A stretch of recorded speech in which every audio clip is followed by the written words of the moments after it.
Mr. Makri, it seems that so many Nigerians, I think maybe we have more population, more of our population who did not experience, who have not experienced military regime in this country. And I don't know, is that a big problem for us?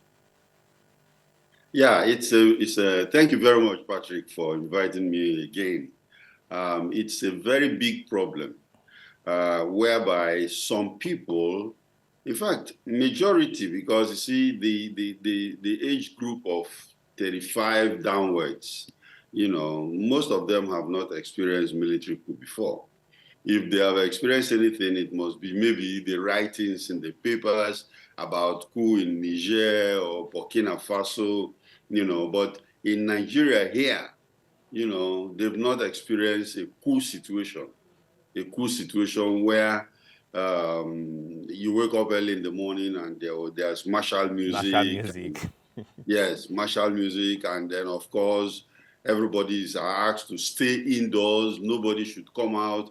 The only vehicles that are running up and down are military vehicles, and then of course the announcement from the military guys, The popular fellow Nigerians. the fellow Nigerians. They become fellow Nigerians then.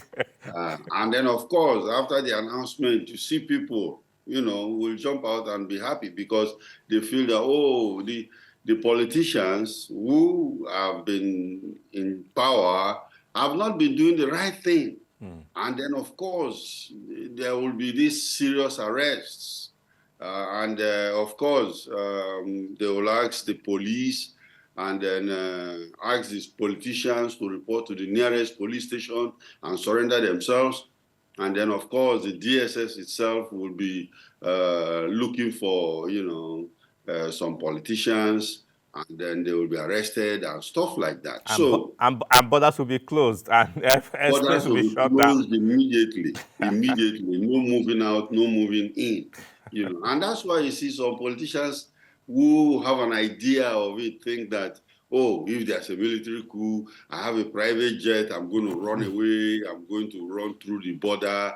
Or in fact, in those days, what we used to call Nadeko routes, Your roots. land border, where they'll run away, and all those things. But those things are not very tenable anymore. How many? If the airports are closed, who is going to fly out? Who is going to fly you out? Who are the pilots? And then, of course, how do you get to the border to run away, disguised as either a woman or something? So that kind of call, we have outgrown it. We are no more in that kind of situation. So we shouldn't even ask for it, because by the time we get it, the first thing during that first announcement, the first sentence or the first paragraph will tell you all the Constitution is hereby suspended.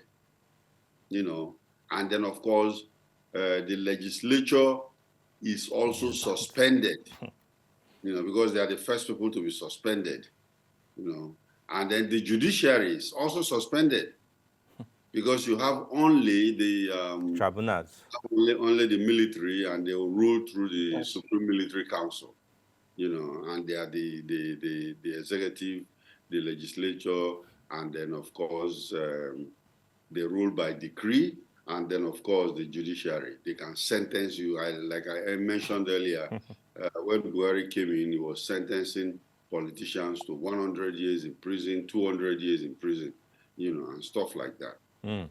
Really, let me go to Mr. Anyadike. He just pointed this out, and like I did point out, it's like the teeming youths who seems to be more in the terms of demography have not experienced what he just said. What impact do you think this social media and all these are helping in all this misinformation and underinformation that some people are getting? Thank you very much, Mr. Patrick. During our last conversation, one of the things we pointed out is that because of the fact that Nigeria is the largest and the most populous Black nation with an estimated population of around 227 million people. 70% of these 227 million people are youths. And then 42% of these 70% are less than 18 years of age.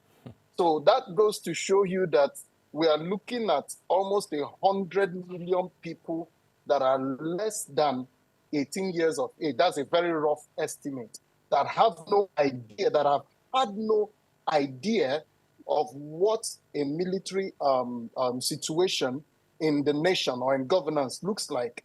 So, and because of the state of the economy, of course, it's not restricted to Nigeria alone. The global economy is tanking everywhere, and some economies have actually gone into recession. So there's a lot of hardship. So most of the stories that they've heard and most of the things they've heard about the intervention of the military in the past has always been very romantic. But they are not told, or they are not aware of some of the challenges, or some of the should I say strictness, I don't want to use a high sounding word, of the military when they come in. For example, like my Oga said, Mr. Demi said, the suspension of the constitution, So the fact still remains that because of the preponderance of social media, everybody has a smartphone right now. So you can quickly share news, you can quickly post, you can just share things without thinking about the consequences. So everybody has access. And by the way, maybe let me cut in. And by the way, maybe when the military come in through decree, they may restrict or ban social media usage of social media. Oh yes, oh yes, oh yes, oh yes. That is very possible. They can cut off internet, and all of us will just find out that the grass is not always greener on the other side. So the important thing is how social media is managed among young people and how it ought to be used, judiciously by people that, that understand the dangers of misinformation. And that is one thing that young people have no idea about, that one little false information can spread like wildfire throughout the entire nation. And before you know it, we are handling a lot of issues. A lot of factors will come in, a lot of things will just come in and start distorting the whole narrative. So I think it's something that that the country needs to look at and have, identify how to quickly engage and create the awareness and consciousness of the responsible use of social media amongst the youth. Okay. Yeah, thank you. Mr. Macri, let me come to, I know that last week we did touch about these factors that are making this agitation. Some have said bad economy, which is nationwide, worldwide, and some have said bad governance. But looking at the attitude of politicians, the way they seem not to bother about the welfare of the people, and they just behave as if the whole world starts and begins and ends with them. Don't you think they are indirectly pushing this call towards such a demand for military intervention? You're very right, Patrick. I think in a way, they are the ones that are calling for military to come. Because the way they are being very, very reckless about the whole thing, look at the history of coups in Nigeria. You will find out that most of the time, it is the politicians that have brought it. They don't on their own wake up and say, oh, let's take over the government. And when they take over the government, in their speech, they will list out what the politicians have done. They will list out everything. And people will be happy, because let me tell you, the things that are happening even right now, people are not happy at all.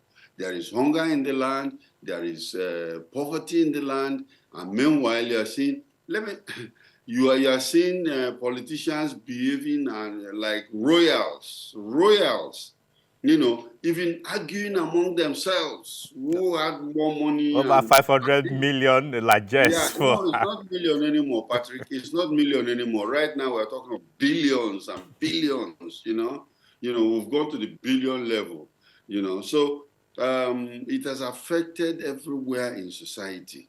And we cannot continue that way. They let them learn, because some of the people that have not experienced coup before are part of these legislators, I can tell you, especially in the House of Rep, and they've not.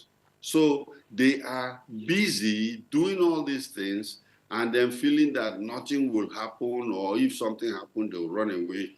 I'm very, very sad. It might not happen the way they think it is going to happen, but we don't want that kind of government again. And that's why we need good governance from politicians, so that they could at least make things better. Because the whole idea of coup is, people believe that when they come, they will change everything as military with immediate effect, and then things will get better. But things don't get better, because the number one freedom of a human being is the freedom of liberty. Where freedom to happiness, freedom to all those things that you do, happily. Our social right now, like you mentioned earlier, the social media, everybody, as soon as they wake up, they look through your social media, which has canceled telephone, canceled TV, canceled everything. You can get all those things on your telephone now. When the military comes in, if they do, they are going to cancel the internet. There are some other countries in Africa where it has happened. No internet. Uganda did it, and people were just like, oh my God, where are we? And for those people, the younger ones who cannot even stay 5 minutes without being on Instagram, I'm sorry, it's not going to work. Yeah. Okay. Yeah. Let me come to you, and as you guys will begin to round up, because we need to look at what is the way forward. He has suggested good governance, which is one of the ways forward. How do we ensure that there is security in the land? Because it's part of the. In fact, he's taking the larger chunk of reasons why some people want the military. Maybe they will declare the martial arts and all that. 280 children taken away, still being looked for. Some Nigerians saw them being taken away, nothing is being done. Don't you think that civilians need to play more role in all this we're talking about? Yes, I agree, absolutely, because security is everybody's responsibility, in as much as there are agencies that are tasked absolutely with responsibility, but security is everybody's responsibility. And most of the time, because of sometimes the connivance of locals in such areas where such things happen, people would not want to talk, so that they don't become victims of such activities, or something like that happens to them. But I believe that a robust framework of surveillance and vigilance within communities is not far from the law enforcement agencies. If they put their minds to it, if they are consistent with monitoring and surveillance, I mean, they will be able to receive intelligence and nip some of these things in the bud. And if they're unable to nip them in the bud, then they will be able to quickly, turn around the situation and get the victims back. So I think it's a question of developing a very solid, a robust framework where all the stakeholders, both the law enforcement agencies and the general civilian populace, are participants and stakeholders in ensuring the maintenance and absolute sustaining of this particular framework. But it has to be robust. It has to be consistent. It shouldn't always be reactive. It has to be very, very robust and active for it to be effective. All right. As we're rounding up, Mr. Macri, I know that one of our respondents in that report earlier shown talked about trust. Mistrust seems to be one of the reasons why we're having the people not being supporting security in working, in doing their work. How, in few words, how can we gain this trust? How can we begin to trust government and by and large trust the security agencies? Because it seems there seems to be disconnect. There is, you are very right, there is a serious trust deficit in Nigeria between the police and the public, even the security agents.